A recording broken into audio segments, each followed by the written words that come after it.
ऑस्ट्रेलवी batter Usman Khwaja ने पाकिस्तान के खिलाफ पहले टेस्ट मैच में फ़लस्तीनियों से इजहार यकजहती के लिए मुनफरिद अंदाज अपनाने का फैसला किया है। ऑस्ट्रेलिया और पाकिस्तान के दरमियान 3 मैचों की टेस्ट सीरीज का आगाज 14 दिसंबर से होगा। सीरीज का पहला मैच जुमेरात को पर्थ में खेला जाएगा।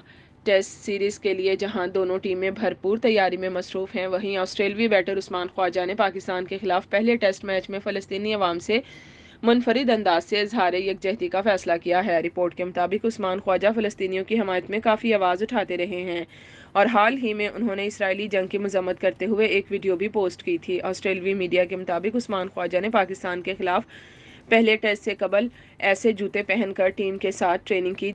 फ़लस्तीनी अवाम से हमदर्दी के नारे आज़ादी सबका हक है और तमाम जिंदगियां बराबर हैं दर्ज थे। ऑस्ट्रेलवी मीडिया का कहना है कि उस्मान ख्वाजा यही जूते पाकिस्तान के खिलाफ टेस्ट मैच के पहले दिन भी पहनेंगे।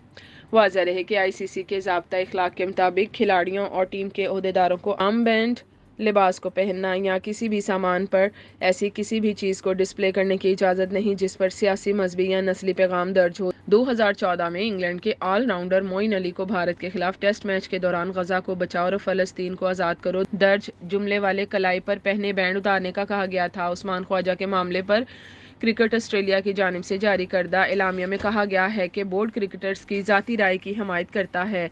इस हवाले से आईसीसी के कवानीन मौजूद हैं जो ज़ाती पैगामात के इजहार से मना करते हैं। हम तवक्को रखते हैं कि खिलाड़ी कवानीन पर अमल करेंगे। उस्मान ख्वाजा ने पहले टेस्ट से कबल फ़लस्तीनियों के हक में आवाज़ बुलंद करने वाले जूते पहन रखे थे जिस पर आज़ादी सबका हक और तमाम जिंदगियां बराबर हैं के नारे दर्ज थे।